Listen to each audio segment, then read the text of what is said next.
चलो, अब registered valuer जो चैप्टर था वो लास्ट एग्जाम तक के एकदम इजी था। लास्ट एग्जाम तक के इसमें सिर्फ सेक्शन 247 था और चैप्टर यहीं खत्म हो जाता था। इस बार से ना तुम्हारी लक बहुत अच्छे है, इसके लिए रूल्स भी आए हैं। अच्छा लग रहा है ना सुन के? जिंदगी का कम है का पढ़ने के लिए हैं? मैं तो हुई ना, मैं तो क्या, मैं तो दत्तक ही हूं, हाँ है ना। Let's go. सो 247, मुझे तो 247 का नाम क्या है? रजिस्टर्ड। क्लियर है? अब पढ़ना शुरू करते हैं एक एक प्रोविजन। पहले सेक्शन पढ़ेंगे फिर रूल्स के ऊपर जाएंगे, ठीक है? चलो साथ साथ में। Where valuation is required to be made से 1 2 3 बोलो क्या है? स्टॉक, शेयर्स, डिबेंचर्स, सिक्योरिटीज और गुडविल और any other asset herein referred to as the asset or net worth of the company or its liabilities under provision of the act. It shall be valued by person having such a qualification and experience and registered valuer as a registered valuer in such a manner or such a terms and condition as may be prescribed and appointed by audit committee or in its absence by board of directors of the company. Simply हम एक qualified person को registered valuer बनाए जिसको appoint किसने किया हो? Board of director या तो फिर कौन सा कमेटी? Audit committee. दोनों में से कोई भी अपॉइंट कर सकता है। तो साइड में लिख के रखो अपॉइंटमेंट बाय बोर्ड और ऑडिट कमेटी। ऑडिट कमेटी का सेक्शन कौन सा है? 177।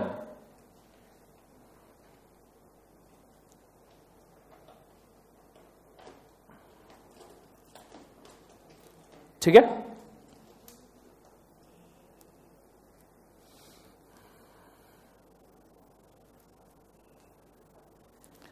नेक्स्ट वाला अब आता है फेंकने वाला एरिया।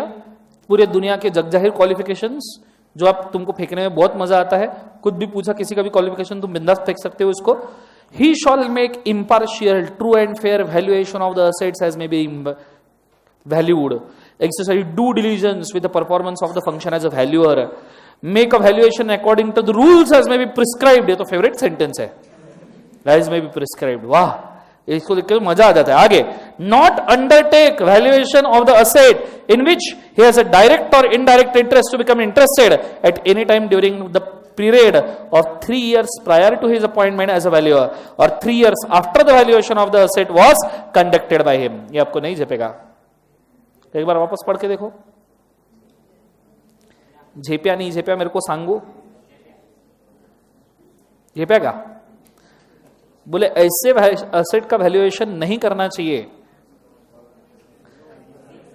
इसको मैं प्यार से कहता हूं प्रोहिबिटेड असेट।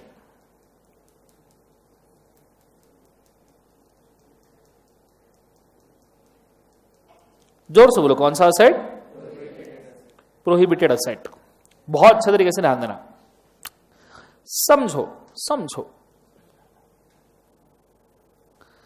अगर किसी कंपनी ने रजिस्टर्ड वैल्यूअर को अपॉइंट किया 1 जून 2025, उसने उस असेट का वैल्यूएशन करना शुरू किया। जैसे समझो असेट थी दर्शन इस्पात लिमिटेड की। दर्शन इस्पात पता है 2000 करोड़ का टर्नओवर, 200 करोड़ का नेट प्रॉफिट, 1 करोड़, फॉर्च्यून 500 में 195th रैंक, ठीक है? सो असेट थी दर्शन इस्पात लिमिटेड की। फॉर एग्जांपल समझो कोई बिल्डिंग था,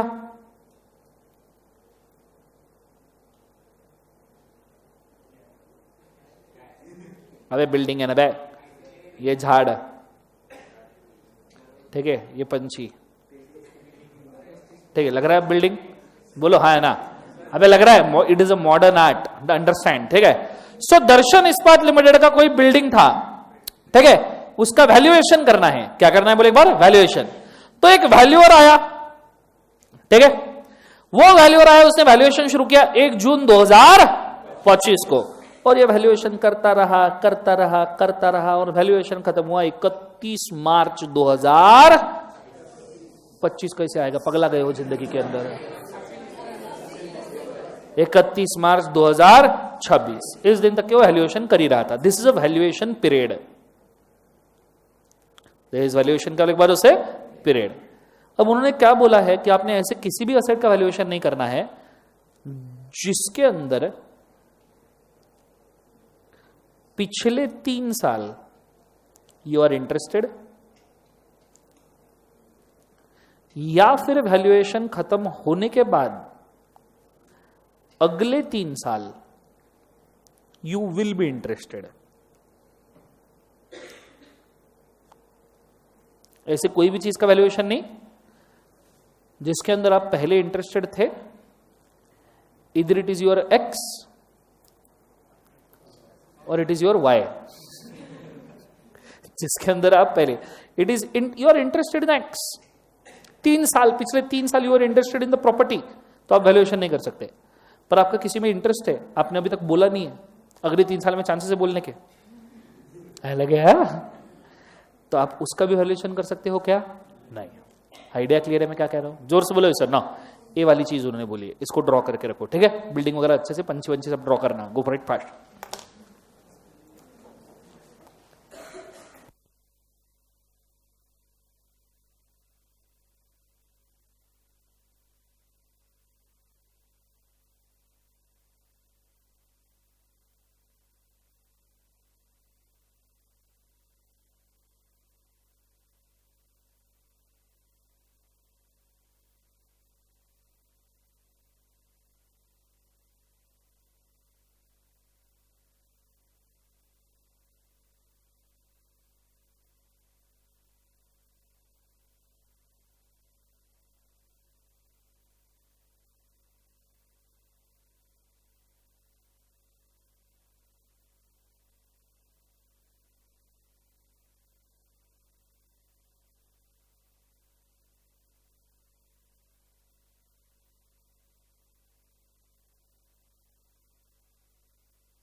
बोलो हाँ है ना?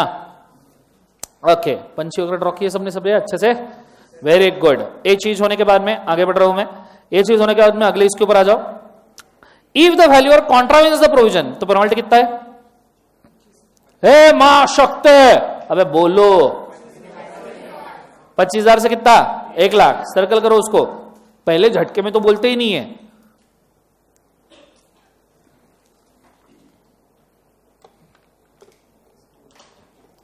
आगे, provided that valuer has contravened the provision with the intention to defraud the company or members shall be punishable with a term of imprisonment of कितना?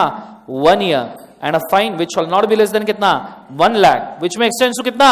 5 lakh। आइडिया क्लियर है मैं क्या कह रहा हूं?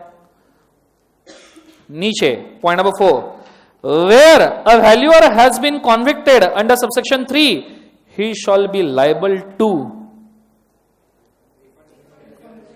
refund the remuneration received by him to किसको लिख बाजू से? Company, pay the damages to company or to any other person for the loss out of incorrect or misleading statement।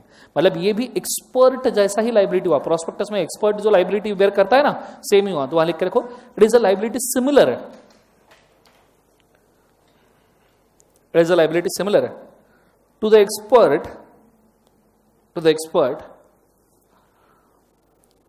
who gives an opinion in prospectus।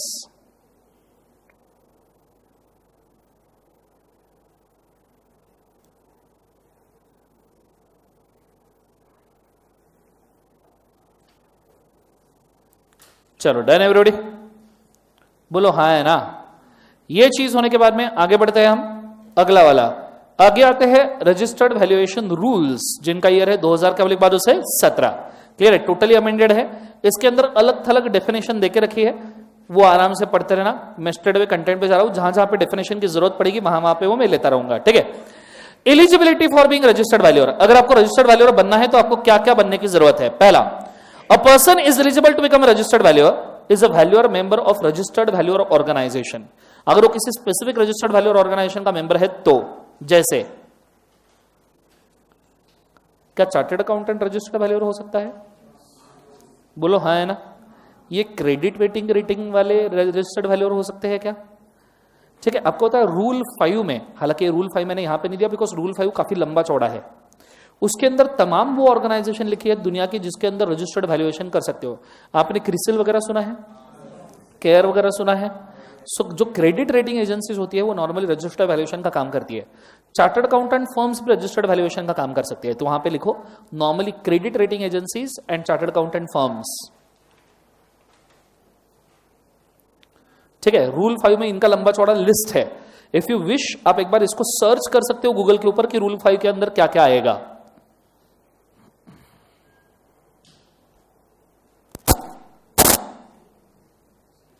चलो done, बोलो हाँ है ना। उसके नीचे point number B, is recommended by registered valuer organisation of which he is a valuer member for registration as a valuer. Point number C, he has a valuation exam, he passed a valuation examination under rule 5 within 3 years preceding the date of making application for registration। मतलब registered valuer का application करने के 3 साल, पिछले 3 साल में वो पास हुआ होना, 3 साल पहले नहीं, एप्लीकेशन के पिछले 3 साल में, विद इन 3 इयर्स बोला है। ठीक है, तो देखो विद इन 3 इयर्स को अंडरलाइन करना, नॉट बिफोर 3 ईयर, वहां लिख के रखो नॉट बिफोर 3 इयर्स। बैठो होमवर्क वाले,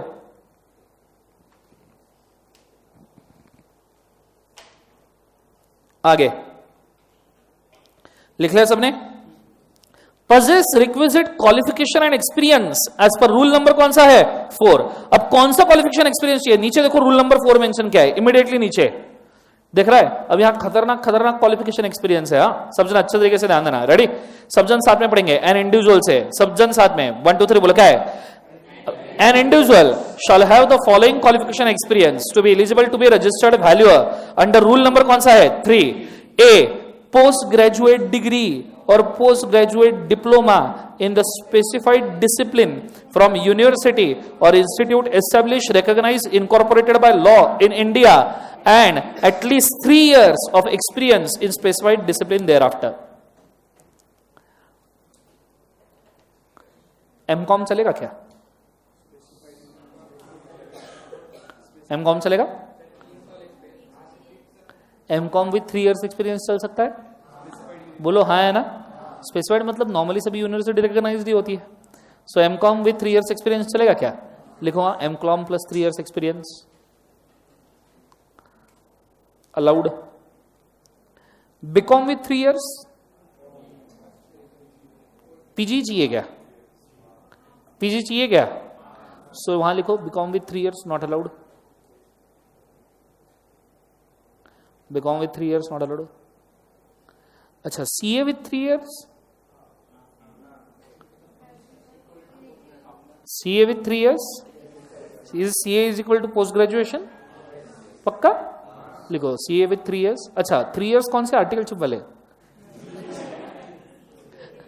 क्यों, उसके अलग से वैल्यूएशन के 3 years चाहिए क्या? आर्टिकलशिप वाले चल जाएंगे?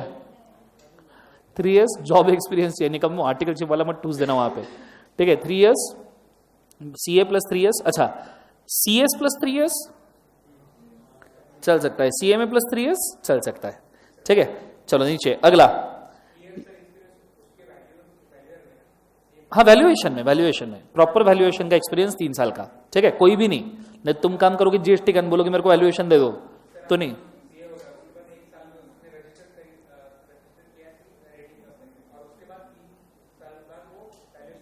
3 साल वैल्यूएशन का एक्सपीरियंस प्योर वाला, गेम ओवर। ठीक है, अगला बैचलर डिग्री, ऊपर B.Com काटा तुमने हैं? B.Com काटा ना, यहां लिखो बैचलर डिग्री और equivalent in specified discipline from university और इंस्टीट्यूट एस्टेब्लिश और रिकॉग्नाइज और incorporated in India and at least 5 years experience. देखो M.Com है तो 3 ईयर, B.Com है तो 5 ईयर, तो लिखो B.Com प्लस 5 इयर्स। अच्छा, CA inter plus 5 years, CA inter plus 5 years बोलो तो मैं पूछ रहा हूं, चलेगा क्या? मेरा देखो, तुम्हारे लिए मैं देख रहा हूँ, सोच रहा हूँ कुछ तो भी अच्छा खासा। हाँ, CA इंटर प्लस 5 ईयर्स चलेगा क्या? बोलो हाँ है ना। कुछ यूनिवर्सिटी CA को एज ए बीकॉम की डिग्री मानता है 3 ईयर, पर बेसिकली नहीं। इसके ऊपर जैसे इग्नू, आपको शायद नहीं पता, Indira Gandhi open university intermediate के बाद सिर्फ 4 पेपर देने पे बीकॉम का डिग्री देता है आपको। क्लियर? इंटर का पूरा इंटर क्लियर करो और सिर्फ 4 पेपर दो तो बीकॉम की डिग्री मिल जाएगी, और वो CA पूरा कंप्लीट करो और 5 पेपर दो तो एमकॉम की डिग्री मिल जाएगी। इग्नू करता है ये, आपको बताइए। इंस्टीट्यूट के साइट के ऊपर इसका नोटिस भी अच्छा खासा, ठीक है। मेरे को मैसेज करना मत, मेरे को नहीं मालूम, ठीक है, मेरे को नहीं मालूम, मैं सच्ची, मेरे को मैसेज करना, मैं ब्लॉक कर दूंगा, याद रखना। नहीं तो सर वो इग्नू का बोला था आपने, बताओ, मेरे को सच्ची नहीं मालूम। मैंने सिर्फ ये इंस्टीट्यूट के साइट पे देखा है, बाकी डिटेलिंग मेरे को कुछ नहीं मालूम, लेकिन वहां ऐसा ट्रीटी इग्नू के साथ है। क्लियर है कंसेप्ट सबको? हाँ है ना। ये चीज को याद रखना, मेरे को मैसेज करना मत, ठीक है। ये चीज होने के बाद में नीचे, सो बैचलर्स डिग्री हो गया। अगला वाला membership of professional, oh my God, establish under the act of parliament. Oh my God, ये तो हमारे हर कवर पेज के ऊपर लिखा होता है। An institute establish under the act of parliament, है ना। तो अब यहां CA में तीनों कवर किए जाएंगे। एक्चुअली कवर हो जाएगा क्या? एक्चुअली नहीं, एक्चुअली कवर होगा क्या? Actually yes.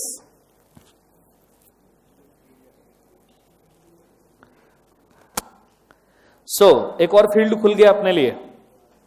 सर फील्ड तो बहुत खुल रहे हैं, पर पढ़ाई फील्ड जितनी खुल नहीं रही। बोलो हाँ है ना। चलो अगला वाला, लेट्स गो नेक्स्ट, ठीक है। ये हो गया qualification as per rule number कौन सा बोले एक बार? 4। नीचे हु इज नॉट अ, ऊपर आ जाओ नीचे, who is not a minor. Point number E, last page पे। अरे रिकाम्या इकडे, CFA is not a Indian university ना।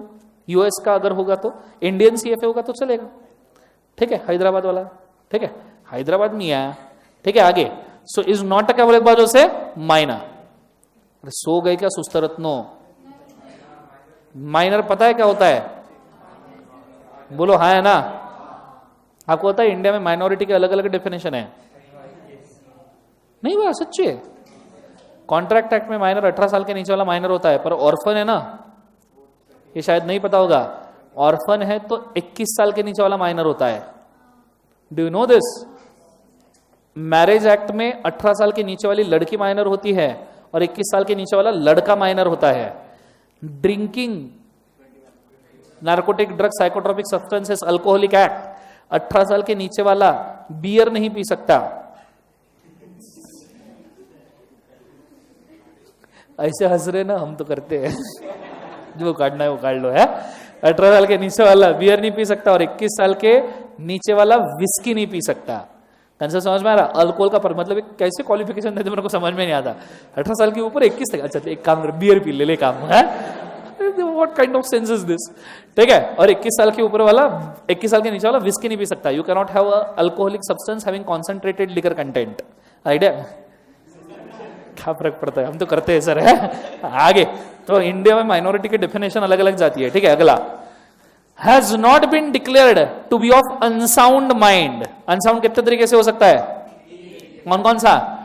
Idiot, lunatic, drunken and intoxicated. लिख के रखो, lunatic, idiot, drunken, intoxicated. Lunatic मतलब जिसको दौरे पड़ते हैं, इडियट मतलब पप्पू,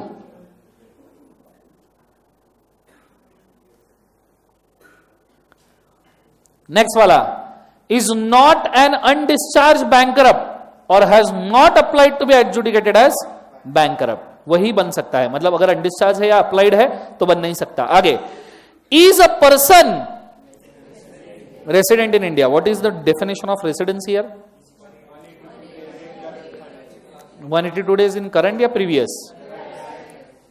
वो रेसिडेंट डायरेक्टर का डेफिनेशन था। बोलो, नीचे कहीं एक्सप्लेनेशन दिया है क्या रेसिडेंस का? एक्सप्लेनेशन में कुछ दिया है? नहीं दिया है। तो अब यहां रेसिडेंस आपको एक तो लेना पड़ेगा कंपनीज एक्ट वाली डायरेक्टर वाला, करंट फाइनेंशियल ईयर में कितना बोले एक बार उसे 182 डेज, या फिर आप फेमा वाला रेसिडेंस उठा सकते हो। लेकिन फेमा वाला नहीं, यहां पे आपका जो 149(3) वाला है वही रेसिडेंस कंसिडर किया जाएगा। ठीक है, अगला फेमा का लिखा है ना उन्होंने, हाँ लिखा है ना फेमा, सी मैं वही बोल रहा था। Foreign exchange management act 2 subsection V best, ये तो हम देखने वाले हैं, और ये रेसिडेंस का डेफिनेशन तो हम 1.5 घंटे तक देखते रहते हैं। क्लियर है, तो फेमा में आएगा। ठीक है, 1.5 घंटा बकायदा इसका टाइम आएगा, नंगा ही तो आया पूरा फेमा लेके जाएगा। ठीक है, आगे ये होने के बाद हैज नॉट बीन कॉन्विक्टेड से, रेडी समझन साथ में 1 2 3 बोलो क्या है, has not been convicted by any competent court for an offence punishable with imprisonment for a term exceeding 6 months और for any offence involving moral turpitude, same same same ditto same 164(1)(d) लिखो वहां 164(1)(d). ठीक है, और 7 साल की jail हुई तो फिर तो ठाकुर तो गियो।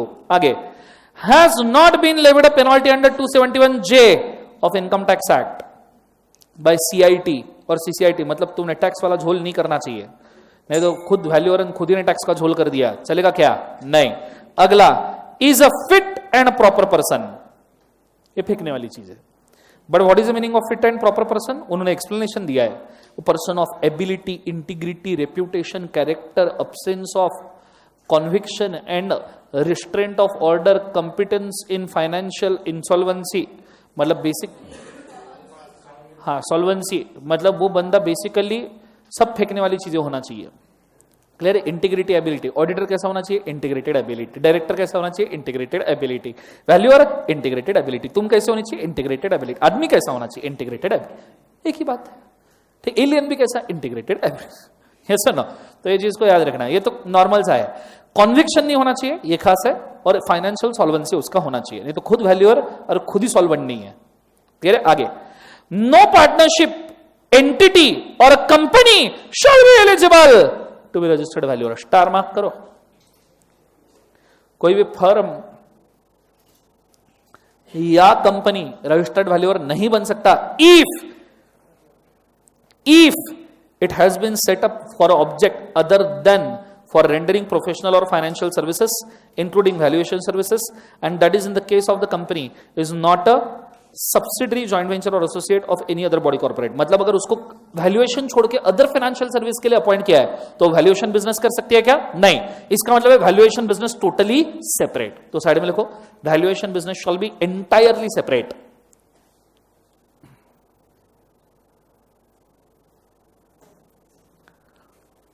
Valuation business shall be entirely separate.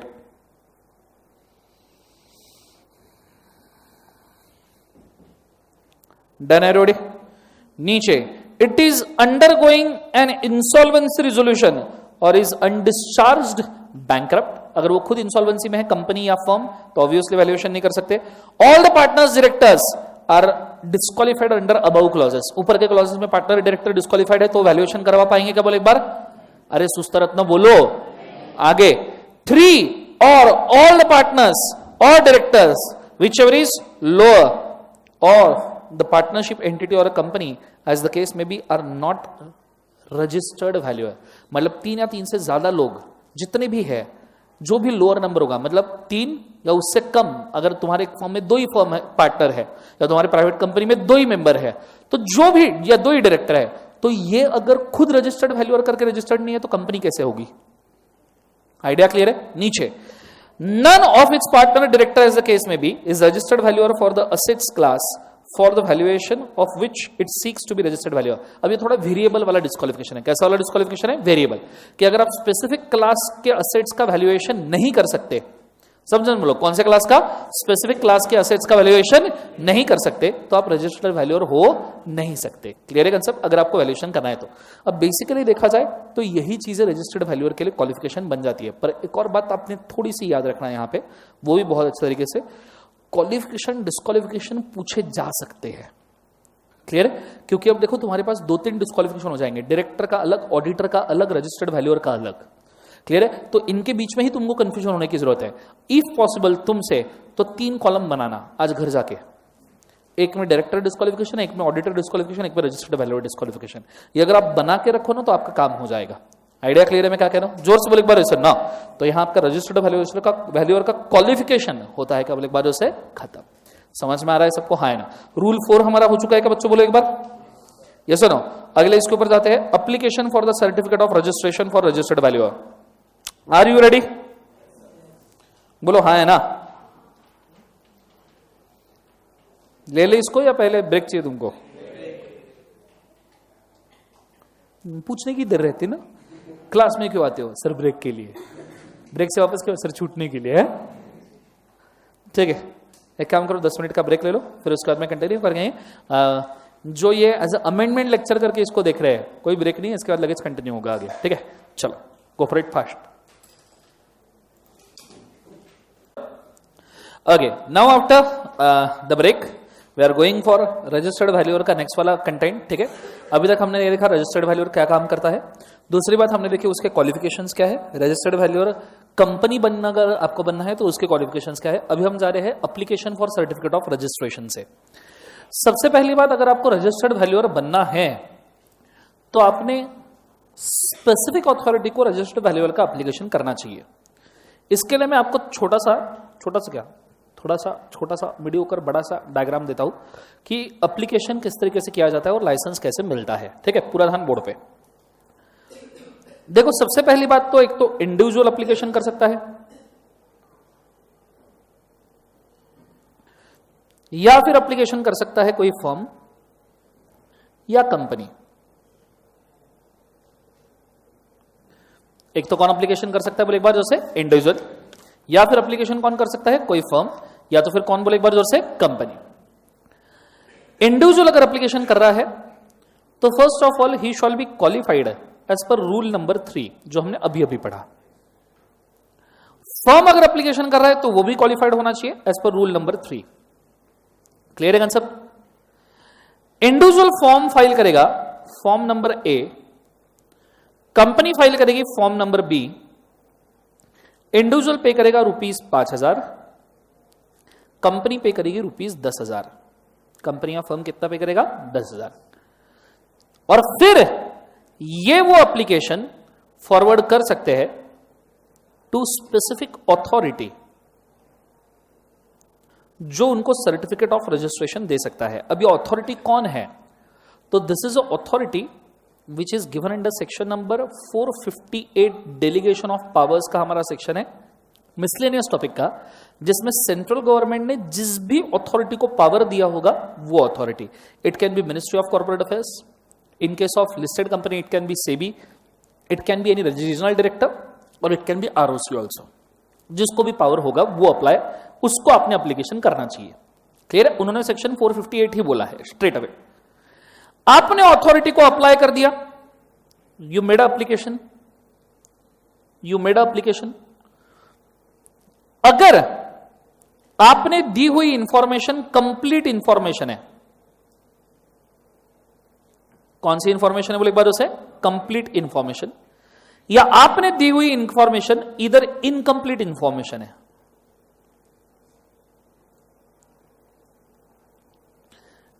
अगर आपने दी हुई इंफॉर्मेशन इनकंप्लीट है, बहुत अच्छे तरीके से ध्यान देना, तो यहां से थोड़ा सिचुएशन चेंज हो जाएगा।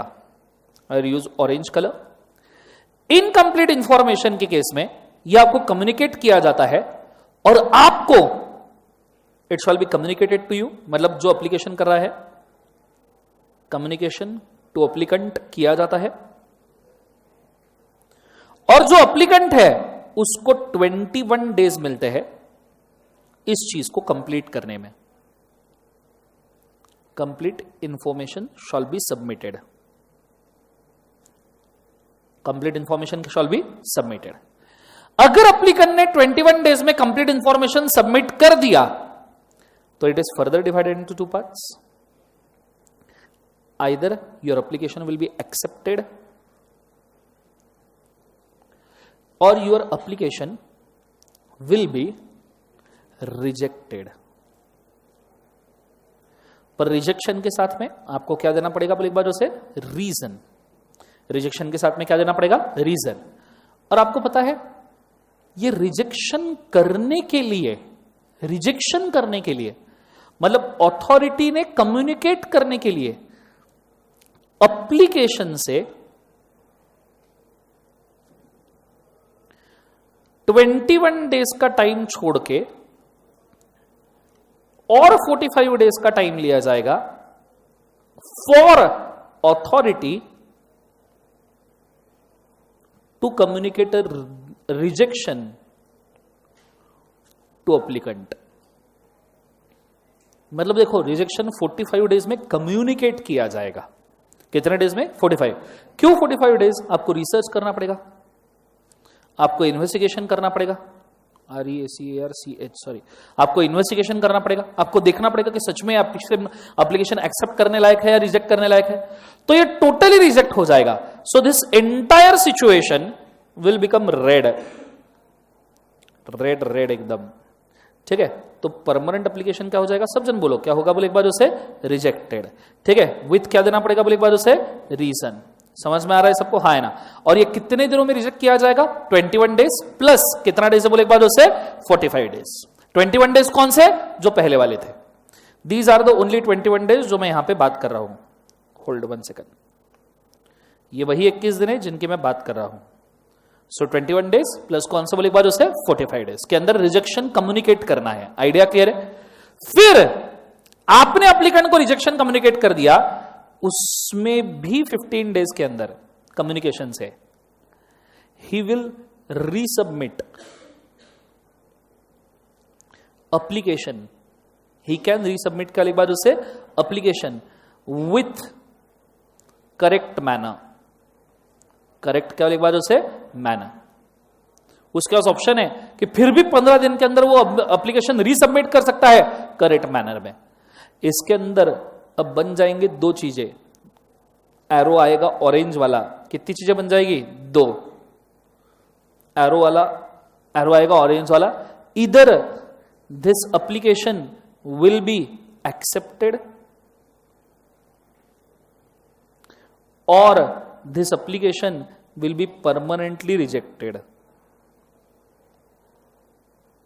परमानेंटली क्या बोले एक बार उसे? रिजेक्टेड। एक तो ये एक्सेप्ट होगा, नहीं तो परमानेंट रिजेक्शन में चल जाएगा। आइडिया क्लियर है? Rejected permanently. इसके आगे आप कुछ कर सकते हो क्या? नहीं। यहां गेम ओवर। बहुत बार हो गया, कितने तमाशे करोगे? समझ में आ रहा है सबको? हाँ है ना? अगर ये एप्लीकेशन एक्सेप्ट हो गया, ठीक है, अगर ये एप्लीकेशन एक्सेप्ट हो गया, देखो इधर भी एक्सेप्ट हो रहा है, ठीक है, इधर भी एक्सेप्ट हो रहा है, तो दोनों जगह पे अगर एप्लीकेशन एक्सेप्ट हो गया, अब आ जाओ ऊपर कंप्लीट इंफॉर्मेशन पे। ठीक है, देखो कंप्लीट इंफॉर्मेशन है तो अभी तक हमने डिस्कस ही नहीं किया। वापस से एक बार बोलता हूं, इनकम्प्लीट इंफॉर्मेशन है। कम्युनिकेशन करना है कितने दिनों के अंदर? 21 डेज। मतलब कम्युनिकेशन एप्लीकेंट हो गया तो एप्लीकेंट ने 21 डेज में कंप्लीट इंफॉर्मेशन देना है। 21 डेज में उसने इंफॉर्मेशन दे दिया, एक तो एक्सेप्ट होगा, नहीं तो क्या होगा? Rejected with reason. वो रिजेक्शन के लिए कितना समय लेगा? 21 दिन प्लस 45 दिन। क्लियर है कंसेप्ट? फिर आपको अथॉरिटी सब कम्युनिकेट करेगी, उसके 15 दिन के अंदर आपने उसको क्या करना है? रिकरेक्ट करना है। फिर एक तो एक्सेप्ट होगा, नहीं तो परमानेंटली रिजेक्ट होगा। आइडिया क्लियर है मैं क्या कह रहा हूं? जोर से बोले सर ना, यहां तक समझ में आए? पर आपने अगर कंप्लीट इंफॉर्मेशन भी दी तो उसमें भी दो चीजें हो सकती है। Either your application will be accepted या your application will be rejected permanently. आपका एप्लीकेशन क्या हो सकता है? बोले एक बार उसे रिजेक्टेड। पर आपको पता है ये जो रिजेक्शन है ना, इसको मैं मार्क करता हूं हैशटैग। क्या मार्क करता हूं? बोले एक बार हैशटैग। और ये कहां पे मेरे को जोड़ना है? जरा ध्यान देना। कहां पे जोड़ना है मेरे को? ध्यान देना। ये मैं यहां जोड़ रहा हूं।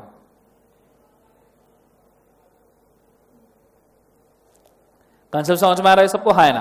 कि इधर रिजेक्ट हो गया एप्लीकेशन, वहां की नीचे की प्रोसेस सेम रहेगी। वो आपका रिजेक्शन कितने दिन में कम्युनिकेट करेंगे? 45 डे। अब जहां से हैशटैग है उसमें 21 डेज नहीं आएंगे। क्लियर है? क्योंकि 21 डेज तो हम इंफॉर्मेशन के लिए देते हैं ना, तो यहां पे हैशटैग जहां से मैंने ऐड किया उसके लिए 21 डेज लेने हैं क्या? नहीं। नॉर्मल अगर 21 डेज ऊपर है तो है, नहीं तो 21 डेज यहां ऐड नहीं करने। यहां पे सिर्फ कितने दिन कंसिडर किए जाएंगे? 45। नीचे का प्रोसेस सेम। आइडिया क्लियर है मैं क्या कह रहा हूं? जोर से बोलोगे सर ना। अब देखो एप्लीकेशन कहां का एक्सेप्ट हो रहा है? See this one, application accepted eight point number ये वाला। ठीक है, दिस इज एक्सेप्टेड। यहां मैं लिखता हूं बड़ा ए, एक्सेप्टेड। एक्सेप्टेड। तीनों एक्सेप्टेंस जमा हो गए, बोलो हाँ है ना। जैसे ही आपका एप्लीकेशन एक्सेप्ट हो गया, वहां से 60 डेज के अंदर आपको मिलेगा certificate of registration as registered value. आया ध्यान में? ऐसा पूरा तमाशा है वो कि किस तरीके से आपका एप्लीकेशन एक्सेप्ट या रिजेक्ट हो सकता है। समझ में आया है सबको? हाँ है ना? जोर से बोले बोले सर ना। इसमें ना वो रिजेक्शन का ही तमाशा बहुत है। मतलब मैंने जब फर्स्ट टाइम इसको पढ़ा था तो मैंने इसको बहुत बार पढ़ा, बहुत बार, कि सच में ऐसा ही है क्या, और कई बार। और ये सब उसके हिसाब से ही मैंने बनाया है कि कितने बार रिजेक्ट होता है, क्या होता है, इधर से हैशटैग वो इधर डालना। अब समझ में ही नहीं आ रहा था इसको कैसे इंटरप्रेट करूं। अल्टीमेटली फिर डायग्राम ऐसा एंड में वो काबिल हुआ। कंसेप्ट समझ में आ रहा है सबको? हाँ है ना? तो इसका हेडिंग क्या है? Application for certificate of registration. Heading देके रखता हूं, एप्लीकेशन फॉर रजिस्ट्रेशन। चलो हेडिंग डालो और लिख के रखो, go for it fast. Multi colour pen से करोगे तो और भी बेटर है।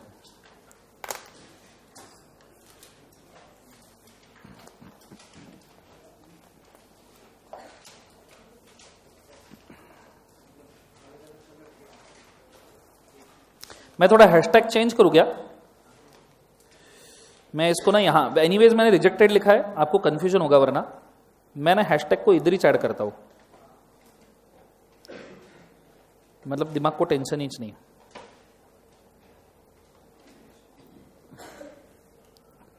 मतलब वो 20-21 डेज का सवाल ही पैदा नहीं होगा। ठीक है, चलो लिखो।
चलो डन एवरीबॉडी, बोलो हाँ है ना। चलो यहां पे खत्म हो चुका है एप्लीकेशन फॉर क्या बोले एक बार सर्टिफिकेट ऑफ क्या बोले एक बार उसे रजिस्ट्रेशन। ठीक है, अब ये चीज होने के बाद में मैं वापस जा रहा हूं बुक के अंदर, पूरा आ जाना, ध्यान देना बोर्ड के ऊपर। Ready, let's go. तो ये पूरे प्रोसेस को मैंने एक्सप्लेन करके रखा है वहां पे फॉर्म ए और बी, 10,000 रुपीज 5,000 रुपीज, तो उसको घर पे जाके एक बार रीड करना है। ठीक है, नीचे कंडीशन ऑफ रजिस्ट्रेशन, कि आपको रजिस्ट्रेशन कब कब अलाउ किया जाएगा। ठीक है, तो नीचे देखना, सब जन अच्छे तरीके से ध्यान देना और साथ में पढ़ना। रेडी, 1 2 3 बोलो। मैं जो जो चीजें मार्क करवा रहा हूं वो मार्क करके रखना। रेडी, पेन उठा लो, एक काम करो पूरे मार्किंग ही कर लो वरना आलसी पने में जिंदगी चल जाएगी तुम्हारी। Let's go. Conditions for registration, certificate granted subject to conditions of the valuer shall all time possess eligibility and qualification experience as per rule number 3। मतलब रूल नंबर 3 में आपने जो क्वालिफिकेशन और एक्सपीरियंस लिया है उसके हिसाब से आपका क्वालिफिकेशन बना रहना चाहिए थ्रू आउट। आइडिया क्लियर है? तो वो बना रहना चाहिए। दूसरा, you shall comply with all acts rules and bylaws. तीसरा, capacity of registered valuer shall not conduct valuation of the asset और क्लास ऑफ असेट जो उसको रिजेक्ट किया है। फॉर एग्जांपल आपको इमूवेबल प्रॉपर्टी का वैल्यूएशन करने से मना करके रखा है तो you shall not do it. Clear है कंसेप्ट? नेक्स्ट वाला, take a prior permission of the authority for shifting its membership. अगर आपको आपकी मेंबरशिप शिफ्ट करनी है या आपको मेंबरशिप किसी को देनी है तो ऐसे सिचुएशन में आपने अथॉरिटी का परमिशन लेना जरूरी है। सभी एडिक्वेट स्टेप्स आपने लेने चाहिए इन्वेस्टर के कंप्लेंट्स को सॉल्व करने के लिए, इन्वेस्टर ग्रेवियन से सॉल्व करने के लिए। क्लियर है? नीचे, maintain record for each assignment undertaken by him for at least कितने साल तक रिकॉर्ड मेंटेन करना है? 3 इयर्स। इसको स्टार मार्क करना, यह पूछा जा सकता है। Registered valuer shall maintain records for 3 years. नीचे, comply with the code of conduct of registered valuer organisation in he is a member.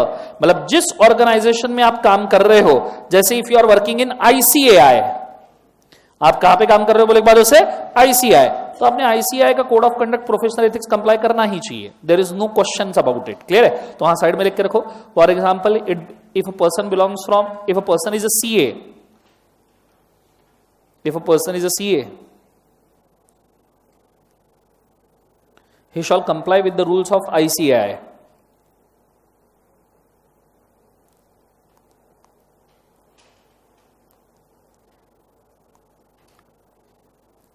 Next,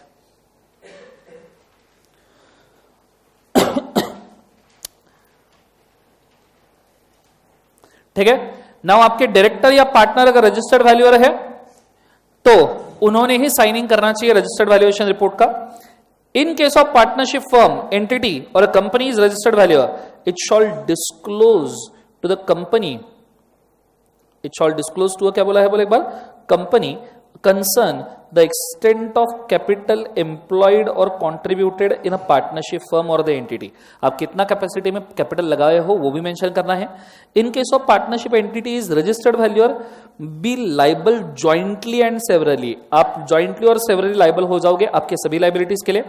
In case of company, be liable along with a director, liable with a director who signs the act in respect of the assignment in behalf of company. नीचे, in case of partnership entity or a company is registered valuer, immediately inform authority on the removal of the partners or director. अगर आप director या partner को हकालते हो तो भी आपको जल्दी से जल्दी बोलना है। Comply with such other condition as may be imposed.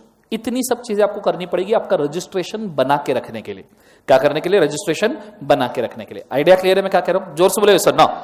नीचे, सर हमने रजिस्टर्ड वैल्यूअर बन गया, मैंने वैल्यूएशन किस हिसाब से करना चाहिए? Simple, as per international valuation standards, जैसे IFRS, इंड AS लिख के रखो, IFRS, Ind AS।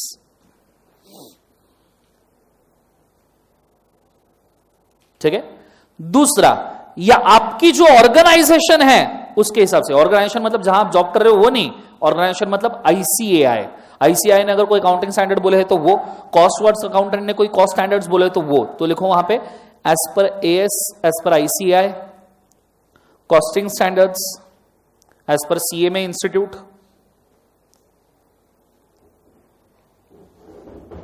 CMA institute etcetera. लिखा सबने? बोलो हाँ है ना। नीचे आपने आपके रजिस्टर्ड वैल्यूएशन रिपोर्ट में कौन कौन सी चीजों को इनपुट करना चाहिए और क्या क्या कंटेंट रखना चाहिए, फटाफट वो वर्ड मार्क करो जो मैं बोल रहा हूं। बैकग्राउंड इंफॉर्मेशन सर्कल करो। Point number 2, purpose of valuation circle करो। थर्ड, आइडेंटिटी को सर्कल करो। वैल्यूअर की आइडेंटिटी मतलब आप कौन हो, क्या हो, ये वैल्यूएशन रिपोर्ट में होना चाहिए। नेक्स्ट वाला, वैल्यूअर्स इंटरेस्ट और कॉन्फ्लिक्ट। क्या उसका असेट में कोई इंटरेस्ट या कॉन्फ्लिक्ट है? जैसे मैंने आपको बोला था, आपने कौन से असेट का वैल्यूएशन नहीं करना चाहिए जिसमें आप इंटरेस्टेड हो, 3 साल पहले या 3 साल बाद। आइडिया क्लियर है? सो वहां साइड में लिखो asset interested in last 3 year, assets in which interested in last 3 years,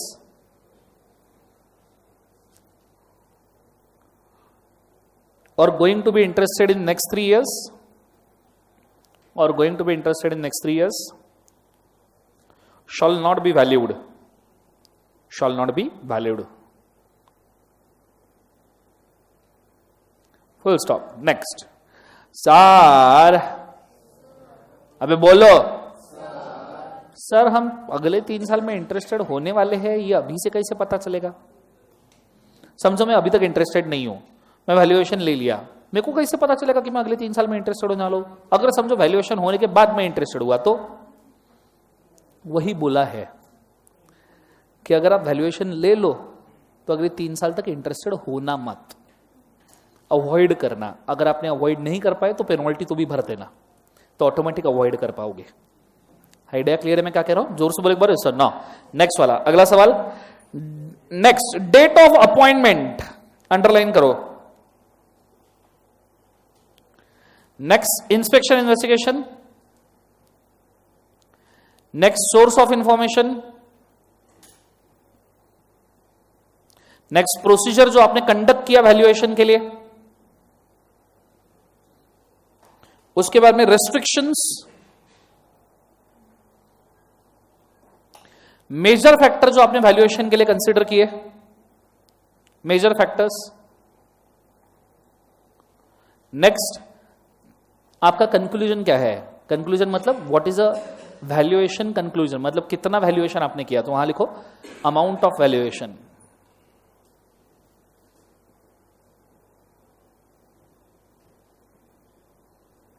and last वाला कैविएट एम्प्टोर। कैविएट एम्प्टोर मतलब सुना है कभी? Indian contract act, caveat emptor, let the buyer be aware. कोई डिक्लेरेशन है क्या आपके तरफ से? लिखो वहां caveat emptor, let the buyer be aware. आपके तरफ से कोई डिक्लेरेशन है क्या जो सामने वालों ने पढ़ना चाहिए?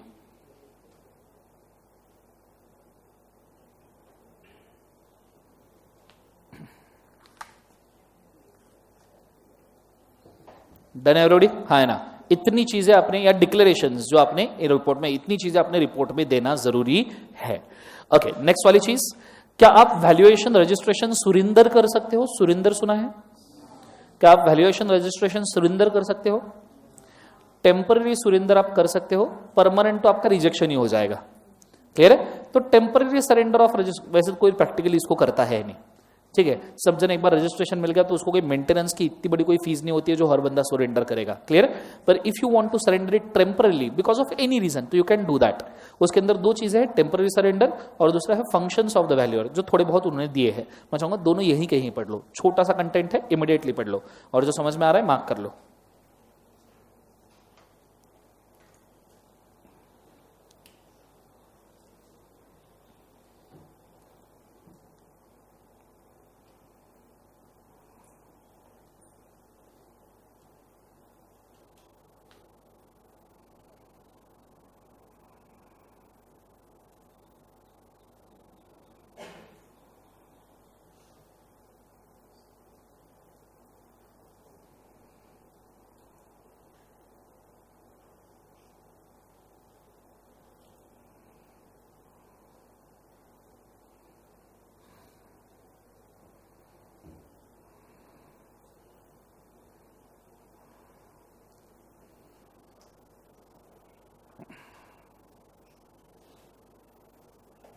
चलो डन एवरीबॉडी, सांगा हो यस और ना। ओके, अब मैं अगली चीज के ऊपर जा रहा हूं। अब बहुत अच्छे से ध्यान देना, यहां बहुत तगड़ा कंफ्यूजन होने वाला है बच्चों, बहुत तगड़ा। ठीक है, सिर्फ बोर्ड के ऊपर ध्यान दो। इतना सारा अपन ने पढ़ लिया, पर मेरे को बहुत गारंटी है, मुझे बताओ रजिस्टर्ड वैल्यूअर बना कौन सकता है? रजिस्टर्ड वैल्यूअर कौन बना सकता है? बोलो। अथॉरिटी। वही तो मैं बोल रहा, तुम अभी तक समझे नहीं चीज को, अब जरा समझो, अच्छे से ध्यान देना। एक शानदार रजिस्टर्ड वैल्यूअर पैदा करने के लिए, एक शानदार रजिस्टर्ड वैल्यूअर पैदा करने के लिए दो लोगों का एफर्ट्स लेना बहुत जरूरी है। कितने लोगों का एफर्ट्स लेना जरूरी है? तो अच्छा सोचो जिंदगी में। सबसे पहला वैल्यूएशन ऑर्गेनाइजेशन,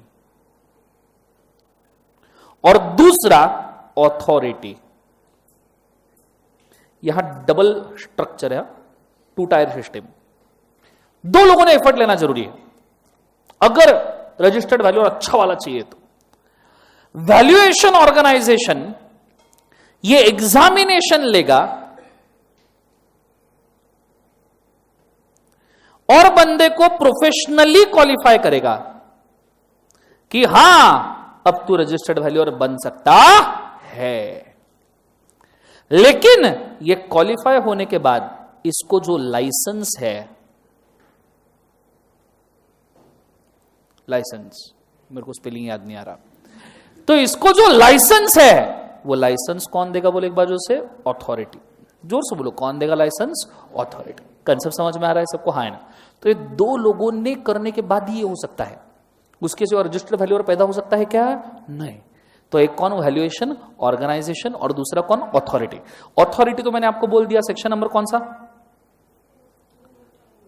बुरे बुरे सपने आएंगे, सेक्शन बोलो कौन सा? बोले एक बार 458। ये कौन डिसाइड करता है? सीजी। ये तो चलो लाइसेंस दे देगा। Sir what do you mean by organisation? तो अब मैं आपको बताऊं कि रजिस्टर्ड वैल्यूअर ऑर्गेनाइजेशन बनता कैसे और उसके प्री क्वालिफिकेशन क्या है, कौन सी ऑर्गेनाइजेशन ये कंडक्ट कर सकती है रजिस्टर्ड वैल्यूएशन का प्रोसेस। तो जो रजिस्टर्ड वैल्यूअर ऑर्गेनाइजेशन है वो कैसा दिखता है? रजिस्टर्ड वैल्यूअर ऑर्गेनाइजेशन, बहुत अच्छे तरीके से ध्यान देना, बहुत मतलब डबल ट्रिपल मतलब चौबल ध्यान देना। रजिस्टर्ड वैल्यूअर ऑर्गेनाइजेशन बोला गया है एज पर सब रूल, सॉरी रूल नंबर 12, जो हम रूल्स पढ़ रहे हैं उसमें रूल नंबर कौन सा? बोले एक बार 12। दो चीजों को उन्होंने रजिस्टर्ड वैल्यूअर ऑर्गेनाइजेशन के लिए अलाउ किया है। एक सेक्शन नंबर 8 कंपनी, या तो फिर any institution under the act of parliament. Act of क्या बोले एक बार उसे? पार्लियामेंट। मतलब कौन? बोले एक बार ICAI, ICHI, ICMAI। Idea clear है मैं क्या कह रहा हूं? ये तीनों इंस्टीट्यूट रजिस्टर्ड वैल्यूअर ऑर्गेनाइजेशन करके वर्क कर सकती है। या कोई भी सेक्शन 8 कंपनी अगर आपने फॉर्म की हो तो वो सेक्शन 8 कंपनी भी रजिस्टर्ड वैल्यूअर ऑर्गेनाइजेशन करके वर्क कर सकती है। Basically non profit making institutions होना जरूरी है। इसके एडिशन में एक छोटा सा क्लैरिफिकेशन दिया है कि ये दोनों इंस्टीट्यूट तो चलेगी ही, दोनों के दोनों इंस्टीट्यूट चलेगी, पर क्लैरिफिकेशन के तौर पे मैं एक ऑरेंज कलर में इंस्टीट्यूट ऐड कर रहा हूं, इन बिटवीन ऐड करता हूं a society as per cooperative societies act भी रजिस्टर्ड वैल्यूअर ऑर्गेनाइजेशन करके अपॉइंट हो सकती है, प्रोवाइडेड उसको गवर्नमेंट ने सैंक्शन दिया हो।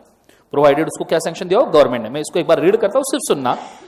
N organisation registered as a society under societies registration act or any other relevant law, an organization set up as a trust governed by UTI, Unit Trust of Indian Trust Act, sorry UTI नहीं, ITA, Indian Trust Act। मतलब एक तो cooperative society भी हो सकती है, नहीं तो क्या हो सकती है? बोले एक बार उससे ट्रस्ट, एज पर कौन सा एक्ट?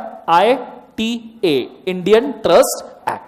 तो 3 लोग रजिस्टर्ड वैल्यूअर ऑर्गेनाइजेशन करके वर्क कर सकते हैं, मतलब एग्जामिनेशन ले सकते हैं, लोगों को क्वालिफाई कर सकते हैं। कौन कौन? बोले एक बार सेक्शन 8 कंपनी, दूसरा सोसाइटी या ITA ट्रस्ट, और तीसरा institutes under the act of parliament.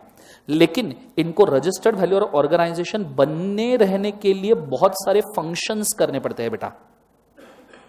क्या करने पड़ते हैं? फंक्शन। और आपको बताऊं, ये फंक्शन अगर आपको बहुत गहरे से समझने हैं ना, बहुत गहराई से, तो तुमने सब कुछ वो इमेजिन करना जो इंस्टीट्यूट तुम्हारे साथ करती है, वो हर सलूक इमेजिन करना, वो हर अत्याचार इमेजिन करना जो इंस्टीट्यूट तुम्हारे साथ करती है। इससे ही फंक्शन बाहर आएंगे। देखो जरा, आ जाओ। सबसे पहला इंस्टीट्यूट तुम्हारे साथ जो अत्याचार करती है, सबसे पहले conduct educational courses. Conduct educational क्या लिखा उसे? कोर्सेस इन वैल्यूएशन। ठीक है। अब इंस्टीट्यूट आपको अलग अलग टाइप के वैल्यूएशन कोर्सेज देती है। बोलो हाँ है ना? अरे यस और नो? दूसरा और अत्याचार, ठीक है, grant certificate of membership. Certificate of क्या लिखा उसे? मेंबरशिप। सीए बनने का मेंबरशिप सर्टिफिकेट मिलता है ना? बोलो हाँ है ना? तीसरा कंडक्ट ट्रेनिंग आर्टिकलशिप। कंडक्ट क्या लिखा उसे? ट्रेनिंग आर्टिकलशिप किया जाता है आपके तरफ से। यस और नो? चौथा lay down and enforce a code of conduct. Code of क्या लिखा उसे? कंडक्ट। जैसे आपको ऑडिट में है 16 मार्क के लिए professional ethics, code of conduct बन गया तुम्हारा। नेक्स्ट वाला provide for any continuing education, further education. जैसे आप सीए बनने के बाद भी इंस्टीट्यूट सर्टिफिकेट कोर्सेस अलाउ करती है, सीपीआरस वगैरह। यस और नो? उसके अंदर डीसा, सीसा, फलना ढकना बहुत सारे होते हैं, IFRS valuation etcetera etcetera. Next वाला monitor and reviews the function. आपको पता है आपके फंक्शन को मॉनिटर और रिव्यू किया जाता है, और आपके फंक्शन को मॉनिटर और रिव्यू करने के लिए इंस्टीट्यूट ने एक नया अथॉरिटी को खुद के सिर पे बिठा के रखा है। कौन सा? नाफरा, नेशनल फाइनेंशियल रिपोर्टिंग अथॉरिटी। यह चार्टर्ड अकाउंटेंट में इन्वेस्टिगेशन करती है, और गलती से चार्टर्ड अकाउंटेंट ने ठीक से काम नहीं किया ना, तो 6 महीने से लेकर 10 साल तक सर्टिफिकेट ऑफ प्रैक्टिस गायब कर सकते हैं आपका।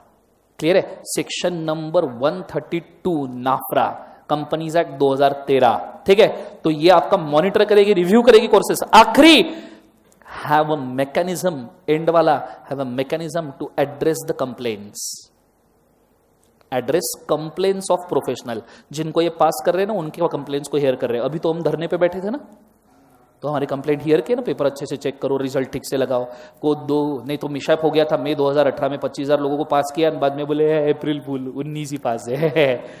तो ऐसा नहीं होना चाहिए। कंसेप्ट समझ में आए? तो एक कंप्लेंट्स आपने रिव्यू करनी चाहिए। जब आप ये सब फॉलो करोगे तब जाके आप बनोगे रजिस्टर्ड वैल्यू और ऑर्गेनाइजेशन।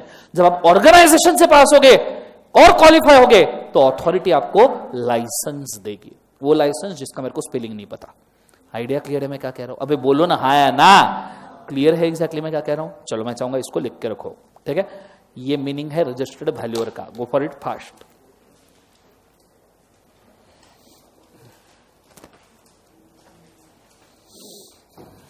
हो गया?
हो गया क्या?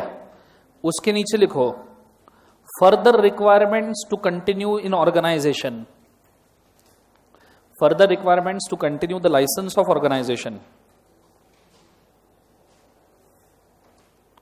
Further requirements to continue licence of the organisation, मतलब ऑर्गेनाइजेशन बने रहना है तो क्या क्या करना है?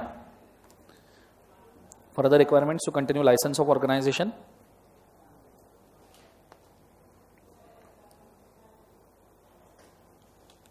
Point number 1,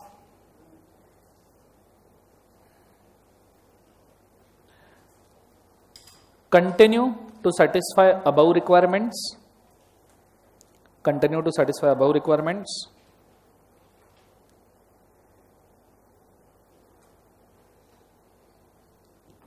continue to satisfy above requirements. Point number 2, maintain register of registered value, maintain register of registered values.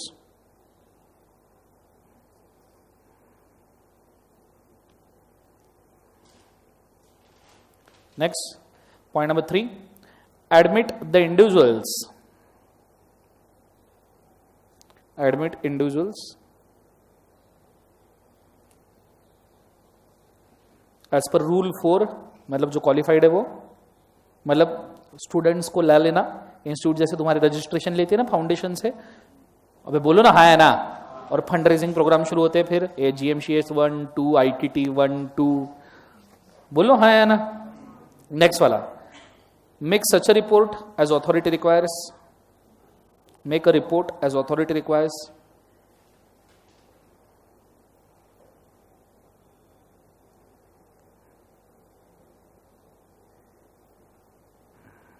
Next, create a governance structure and bylaws, bylaws मतलब रूल्स एंड रेगुलेशन खुद के, क्रिएट अ governance structure and bylaws.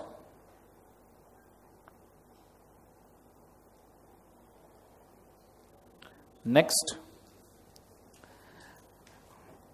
display on website, display on website list of valuers, list of valuers.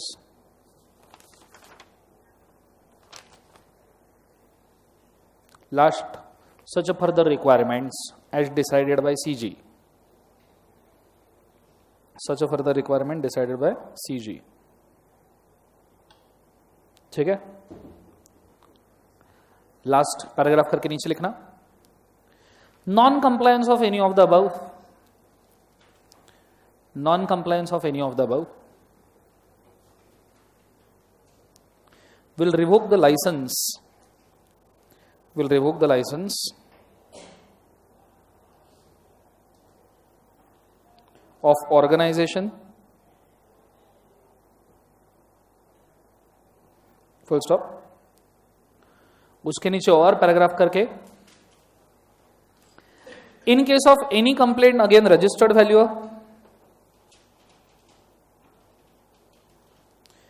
In case of any complaint against registered value और organization, or organization can be made with fees of rupees 1000, with the fees of rupees 1000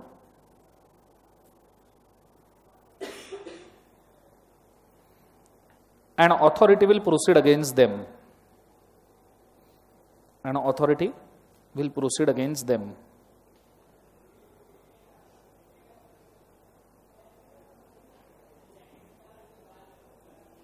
Full stop.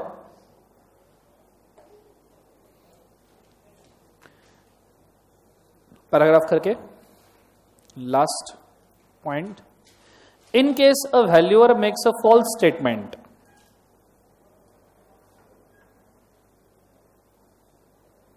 in case valuer makes a false statement or fraud, he is liable to, काय के लिए liable होगा बच्चों, काय के लिए liable होगा, 447 for fraud, 448 for false statement, लिखो liable to section 447 and 448. Full stop. यहाँ आपका रजिस्टर्ड वैल्यू हुआ है खत्म। आइडिया क्लियर है? नीचे जो टेक्स्ट में दिया एक बार रीड करके देखो, सभी चीजें मैंने वही लिखवा के दी है। ठीक है, गो फॉर इट फास्ट।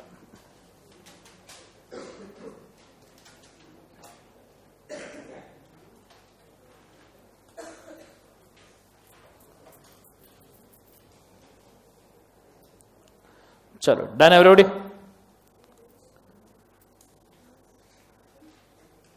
पढ़ रहे हो नहीं पढ़ रहे हो, मजाक कर रहे हो जिंदगी में? उसको घूरना नहीं है, पढ़ना है। कुछ लोगों को पढ़ो बोला तो घूरते रहते उसको।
डन है एवरीबॉडी?